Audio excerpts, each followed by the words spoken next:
Oh yeah. Oh, here we go. What is up? It's your guy C-Grimey, and I am here. C-Grimey and me. We will be here every third Saturday. I know it's the second Saturday, but so we'll be here today and next Saturday, and following we'll be here every third Saturday. C-Grimey and me. I got my mysterious background guest. She is the me in C-Grimey and me. Introduce yourself to the people real quick. Good morning. Good morning. Yes, I'm so excited to get this going with the See Grimy and Me podcast. My name is Jupiter Williamson. Yeah, I'm ready to get going. Yeah. Ready to get going. So let's get going. Um, a lot of stuff going on in the world, in America in particular, in Chat Town in particular, where we at. Um, and as you know, there was a big call to action uh to boycott Target following them getting rid of a lot of the DEI programming following some executive orders and so on and so forth. So nationally organized who all organized the national boycott on Target? It was Jamal Bryant, and it started off with some activists, and Jamal Bryant got into it and There were a couple of radio shows, um, a lot of activists, but I believe Jamal Bryant was like the face for it, like who really pushed this movement. That is bias. It's a biased opinion. well, he did take the head of it. The Target fast is what he called it. Yeah. Um, and so he did become the face of it. And but the thing about a boycott is that um, we once messed with you for one reason or another because we messed with your product, we messed with your theme, and Target was a place where people felt included, felt kind of represented.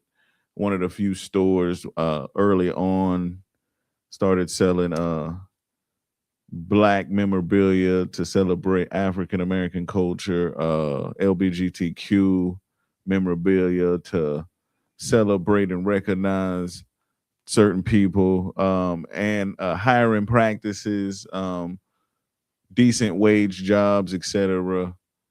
So we latch on to companies when we see, feel, seen, heard, represented, and when they do us dirty, so we take our dollars away. You know what I mean? Gotta represent. And but when there is a boycott, you have to understand there has to be demands. You don't just say, hey, we messed with you. This is why. This is why we ain't messing with you. Right. This is what we need you to do. If you can do this, man, we'll start messing with you again. And that's what I appreciated about um Reverend Brian and all of the activists and people who helped organize this boycott did. They had demands, and they were like, we want, if you want us to come back shopping at Target, you gotta put in some money in the black community. You gotta put in some money in black business. So Well, the question is, do we start back shopping at Target now that the boycott has ended, or did it? well, I mean, uh, ending a boycott, is like as a group, um, or as the lead organizers to this specific boycott, this specific call to action, they said, hey, they've come with some demands that we asked. They have committed to restoring their DEI commitments. They have committed to um, putting $2 billion into black-owned businesses. I'm sure within a lot amount of time. I would assume 2 or 3 years, and I'm sure they got this. I'm sure they met and got this on paper Hmm. and got it documented. So I would imagine that, so that's why, we call, okay, the boycott is over, so to speak. Mm. uh Do we need a formal apology? I think that was one of the demands, a formal apology. And yeah, I if they apologize, restore, their DEI commitments, and put money into $2 billion, that's big. That's huge.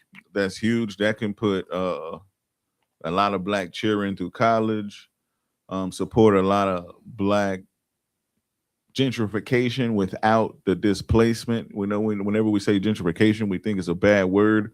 Yeah. We want the restoration and the new life to our communities. What we don't want is to be priced out, pushed out because we can't afford to live there because you only put investment how you see fit. Uh so yeah, man, if if they really put that money into black businesses, then I'm cool with it. So that means you running back in there. No, I'm not specifically running back in there, Uh-huh. but I will not feel guilty if I have to go shop at Target. I try to shop at mom and pops as much as I can, this. But it's hard. It's hard not to dance with the devil when the devil got all the cards. When the devil got hold of the jukebox, it's hard not to dance with the devil.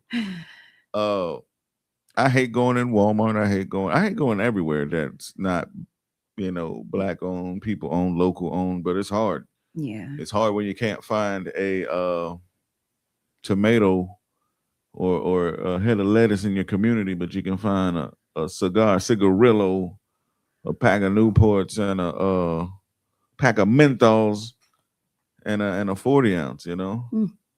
I think for me, it's gonna take a minute for me to merge back to Target. I mean, it was done in our face. I mean, that was really hard to swallow and digest. So now let me say this: I appreciate the $2 billion donated to all small black businesses, but it's just, I guess, getting over the hurt. It's the healing process. It's like, okay, all right, they're trying to right their wrong, so let me gracefully and slowly merge back into Target. So that's where I am with that.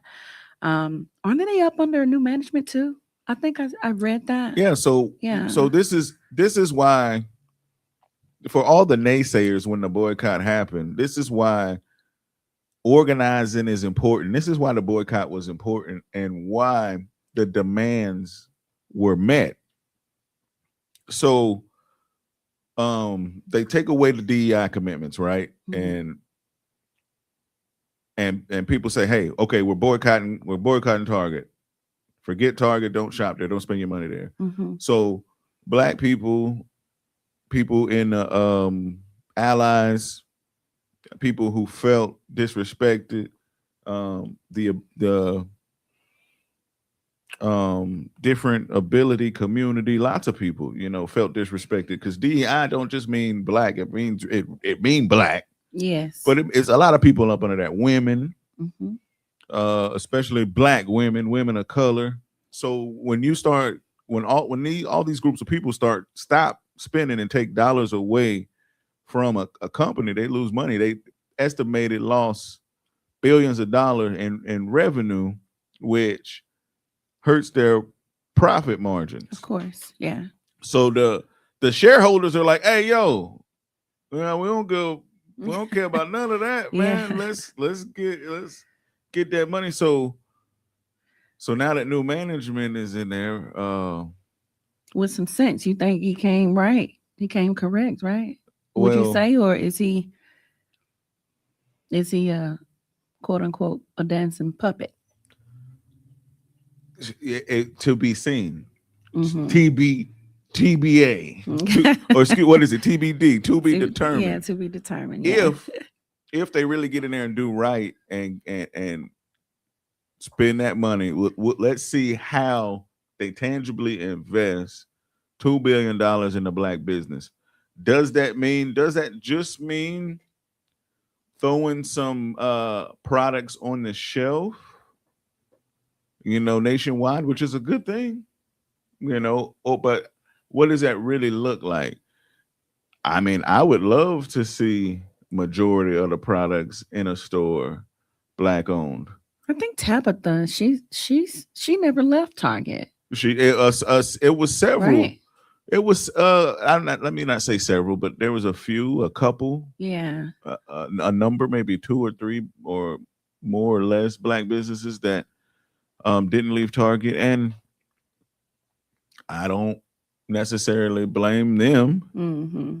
I mean, no, absolutely. She's great. If we all quit our job because right now because our bosses were racist or bigots, we'd all be out of job, and I think that might be a good thing. Personally, I'm a little like people say I'm a little radical. I think that would be a good thing, but you have to think that there will be some sacrifice on resources. The Hmm. way that we are in society, we don't till in the land and grow our own food anymore.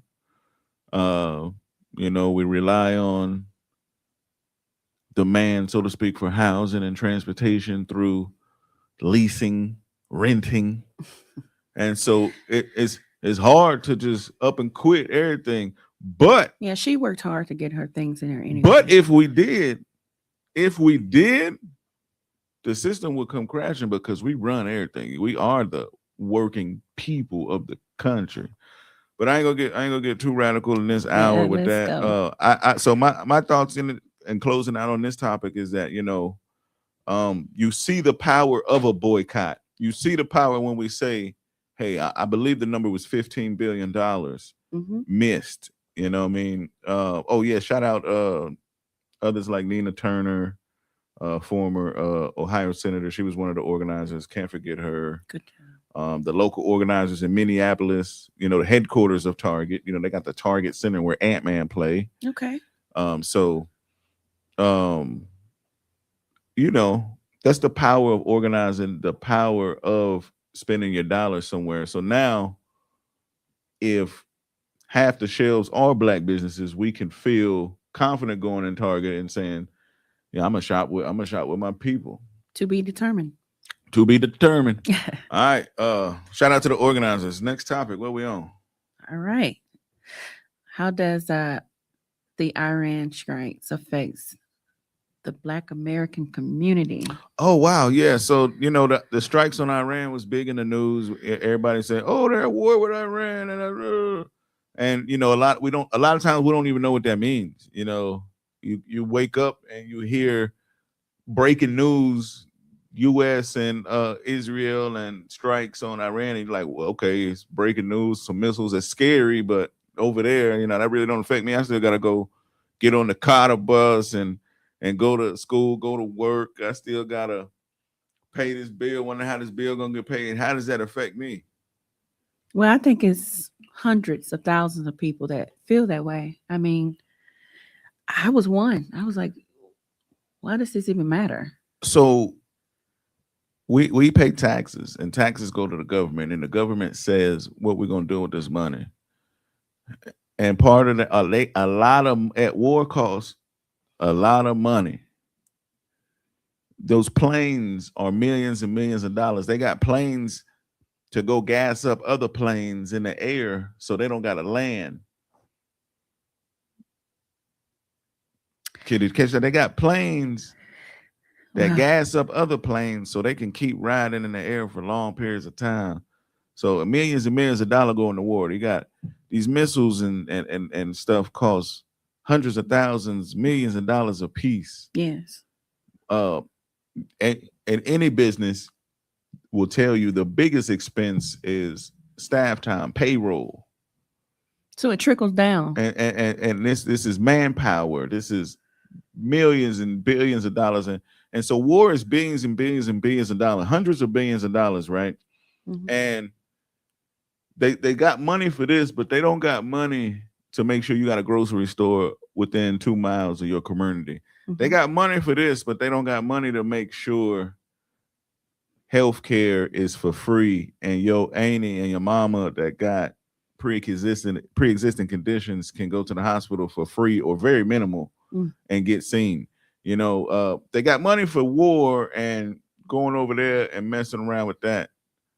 But did you realize that gas went up $1 and some change overnight? They talked all of that mess about, oh, our gas prices going down. Look at what we're doing.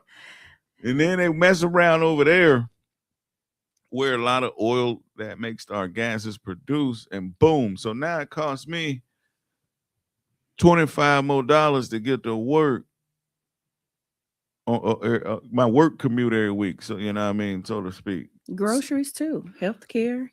Groceries up. Yeah. The price of uh, pharmaceuticals. Went to the doctor late last year and got my meds, and it was a couple $dozen on copay. Went to the doctor last week, got my medicine, and it was almost $100 Mm-hmm. with quick insurance and copay. Yep. So we don't think about how it trickled down and affects us. And they say, oh my gosh, if you are low on the economic scale and you out here working hard and you had SNAP, Ooh. in the last 2 years, your SNAP is just slashed and slashed and slashed. Yeah, because they took certain stuff off of SNAP too. A lot of states drinks and chips and took drinks, chips, yeah, sugar, cookies, yeah, pre-made cookies and stuff, canned off of SNAP, as well as fruit snacks and other stuff, man. Some people would say that's a good thing. You need to get healthy food and stay off the snacks and the chips. I mean, from a health standpoint, it's not bad, right? Like, where is the? And listen, this is a question. So it's just where does the effect come in at? Just coming from a different side of it all. Would you be like, well, do you want food or do you want snacks? I kind of somewhat agree. Just before that, just ending on the Iran stuff. Watch the money. That's how it affects your pockets. So watch the money. But to your point about SNAP, if cutting off, like sodas and candy and stuff is a good thing. I'm like 52%. Yes, a good thing. 48% not a good thing. Want people to eat healthier and that jazz, but you also want people to enjoy the little blessings in life, man. A little hit of dopamine from the sugar, man, ain't too no bad. Wrong with a little pan of candy. And listen, it's been a long time. I know people complain about, some people kind of, I guess, work in the system, or they got 6 kids and they got $1,000 in food stamps, 1,200 in food stamps, or something. To TBH, first of all, we know that 1,200 in stamps with 6 kids is not very much. Yes. And I'm still raising 6 kids, and these kids might be your next firefighters, your next police officer, your next doctor. People don't ever think about that. Like everybody be like, the kids are the future, and then they be like, forget the kids. We don't care about them eating. We don't care about them. Or it could be certain kids having. I think it's really people that are not in their immediate atmosphere. People, if they're not in their circle or their kind of people, they don't care. Because to be honest, cutting out sugar and stuff off of food stamps, your average majority of people on food stamps, it's been a while since you've been getting a lot of food stamps. Like, they're just not just giving them out.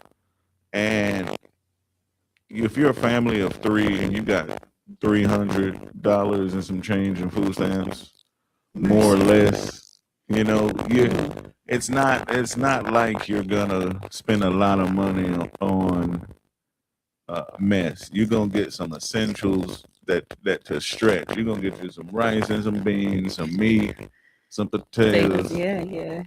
some canned vegetables, whatever's on sale. And you shout out to all the parents, especially the moms, all the dads too. We love you, pops. But I've seen so many moms, black moms, Sacrifice. stretch. I mean, go make magic in them cabinets. Yes, sir. As a boy, Yes. my mama made magic in them cabinets. Because making a little something out of nothing, and that's our ancestry. Yes. But so and I do think maybe we limit a certain amount because some people did have a hustle. We're gonna go flip the food stamps. We don't necessarily. We have a blessing somewhere else. We don't necessarily need all of our stamps, so we're gonna go buy drinks and be the. And I think they're trying to slash out the candy lady because sometimes the candy lady will sacrifice, use her stamps to flip, and like I said, it's the sacrifice. so yeah, it's always a sacrifice. So Of no, I don't. course. So with that being said, thinking about it out loud, no, I don't agree with limited and this is the sugary stuff or necessarily saying bad stuff off of food stamps. Let people get what they get, and this is what you do: regulate the food in general before it get to the stove. If it's that bad, don't let it get to the dang stove. Don't let it get on the aisles. And So are you insinuating to take food off the aisle? Sugar? I'm insinuating maybe we rethink how we portion certain things, portion and price. Because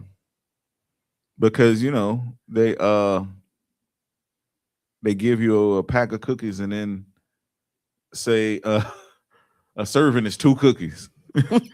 And you don't be eating no dang 2 cookies, boy. You be mopping them cookies up. So maybe how we package stuff differently. I don't know how we go about servings and stuff. Because if the goal is really not to get people fat, I think we can do some stuff on the front end. We use a lot of horrible stuff and stuff on our shelves just to keep it on the shelves. Most natural food, after you make it, if you just make it and leave it out, even if it's in Ziploc, vacuum sealed, over time, a little bit of time, even the vacuum seal, it'll give it some time, but not that much time. All right. And so they be adding ingredients and taking ingredients out to leave it on the shelves anyway. So let's make the FDA great again, the Food Drug Administration. Let's really make them do their job and regulate and not kiss the rumps of the corporation. Let's not be puppets. Okay. All right. We're getting deep with it. All right. What's next on the topic? Let's go to local news. Oh, local. Local. You want to go? Yeah, real quick. Let's do it. You gonna go? Oh, yes. So the You want me to read it? yes. All right. No, I'll read it. I read it. Oh, it's in the notes. It's in the notes. Yes. Okay, my bad, y'all. Look. We going off kilter because I'm forgetting this in the notes. You out here? I'm out here. Erlanger Park. How we feeling about the new Lookout Stadium? I hope they do what they like again with the demands, the community agreements. I hope they do what they said they're gonna do and make sure that there's community investment in hiring, fair wages for the people around in that neighborhood. Everybody around the west side should be having a job over there, and the restaurants, the Lookout Stadium, whatever the little whatever they got going over there.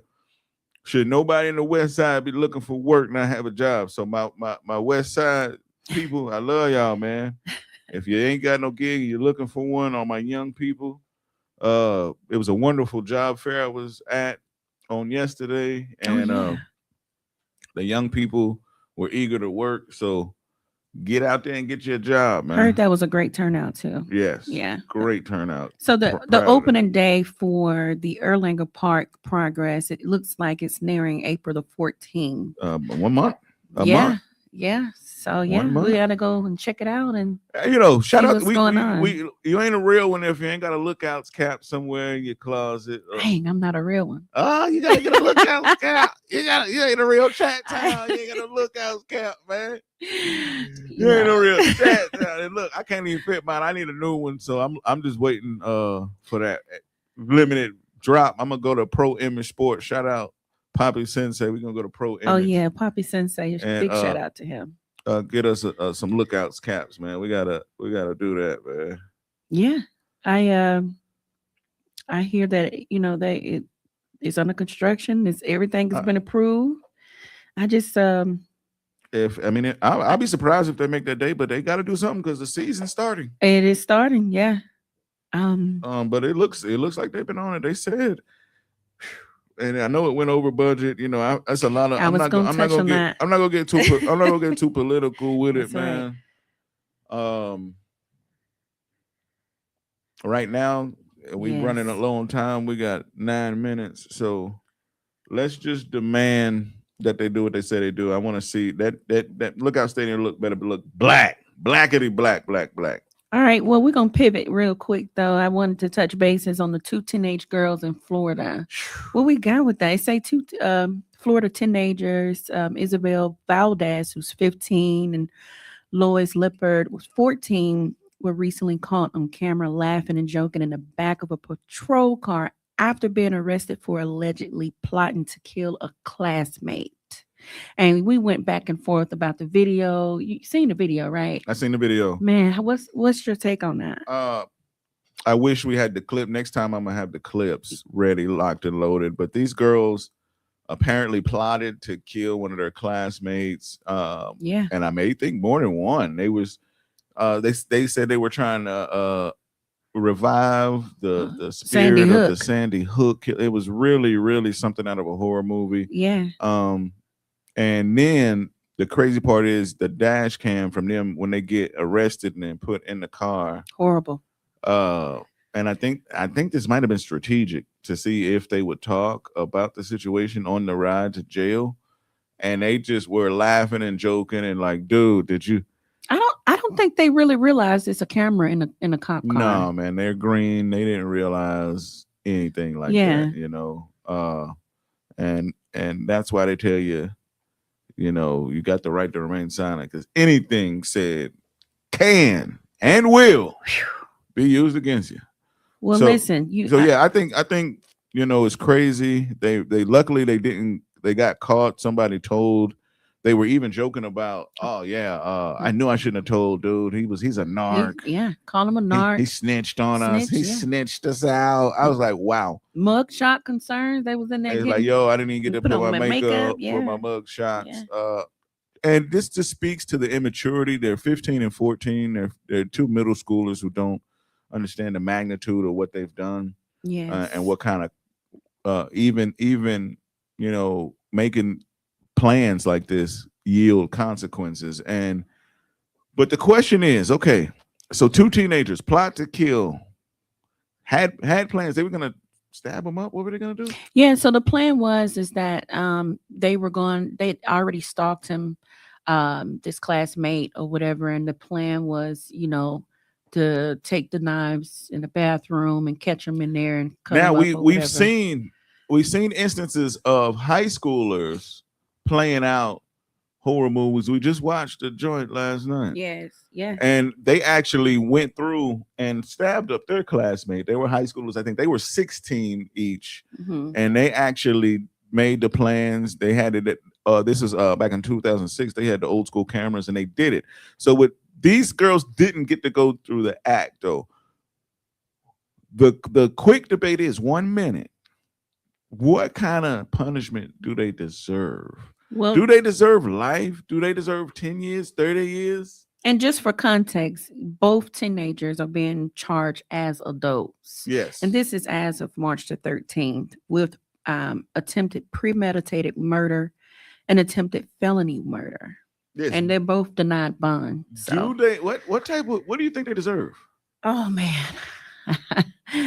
Listen, I'm gonna go with just an educated guess. I'm gonna roll with about 10, 15 years.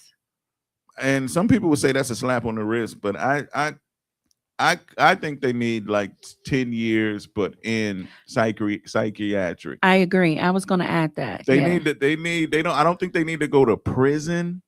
If they go to prison as these little immature 15-year-old girls, they're just gonna, and whether it's 10, 20 years, 25 years, Yeah.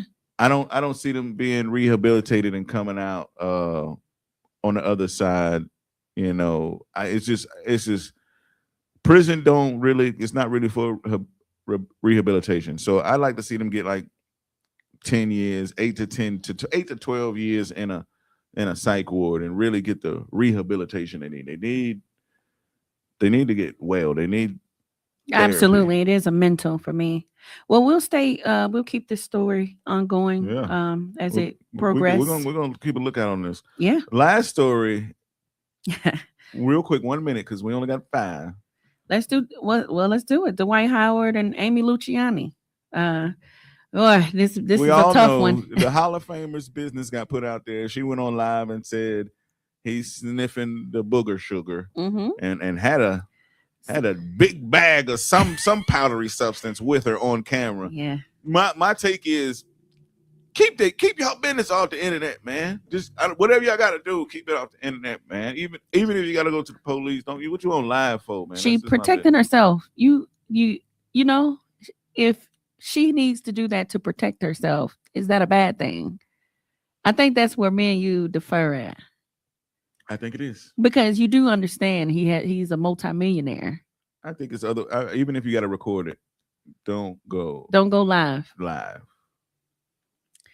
We'll have to speak more on We're gonna that speak because more on our that. time and we As got to more, do some as more shout details outs. come out, we're gonna speak more on that. Hey, tonight, Cuatro Cinco, my boy 4-5, Cuatro Cinco, Suevo and Red Pond is at the Barrel House Brewery. That jumps off at 6 p.m. Let's Get get there it. early. It's gonna be a time, man. Shout out to them. Really making moves. I hope they perform their new single that they got out together, man. Shout out It's major. Quattro. Shout out Suevo, man. Big shout It's out. going down. Gloss up. Yeah, real going down this Sunday. The Royal Rhythm and Rumble. Let's get ready to rumble. March 15th this Sunday, and March 29th is round 1 and 2 of the Royal Rhythm and Rumble. All right. The hip hop competition for the Chattanooga Hip Hop Summit that's coming May 15th, downtown Chattanooga Miller Park. If you haven't got signed up, it's only a couple slots left, so get signed up. The winner will go to the finals on April 12th and have a chance to win the belt, and a spot co-headline in the Chattanooga Hip Hop Festival is going down. Hit me up directly to sign up for that. I got you. Road to Nightfall. Major. Signups are open until Friday. If you're an artist, a band, a singer, a duet, whatever, Road to Nightfall signups are open until Friday, March the 20th. Sign up now. The winner gets a slew of prizes. You get to headline, open up for the headliner. Yeah. At Nightfall. You get a That's show major. at Wonderlinger. You get studio time. I can't even remember all the prizes, but it's going down, man. Some big major stuff. And going plus, on. that's a good paid gig. Shout out to Nightfall. Yes. Signups are going down now. Nightfall.com. Let me make sure I got that website correct. That's major. Yeah, nightfall.com. Sign up. Yes. What else we got? March 17th. We got the Hamilton County NAACP Candidate Forum going down at the Avondale YFD at the Avondale Center. Make sure you tap in for that. It's at 6 p.m., right? It's at 6 p.m. March 27th, all morning, 8 to 1 at the library. Second Chance Fair. It's going down. Job fair. Get there. One stop shop. Job fair. And the Chattanooga NAN and its community partners, Democracy Network, League of Women Voters, and the Social Justice Committee, Alpha Kappa Alpha, presents County Candidate Forum, April 16th. April 16th. It'll be here, 701 Hooker Road, going down. I am your guy, C-Grimey. This is Community News. C-Grimey and Me, the pilot episode. I love y'all so much. Have a good weekend.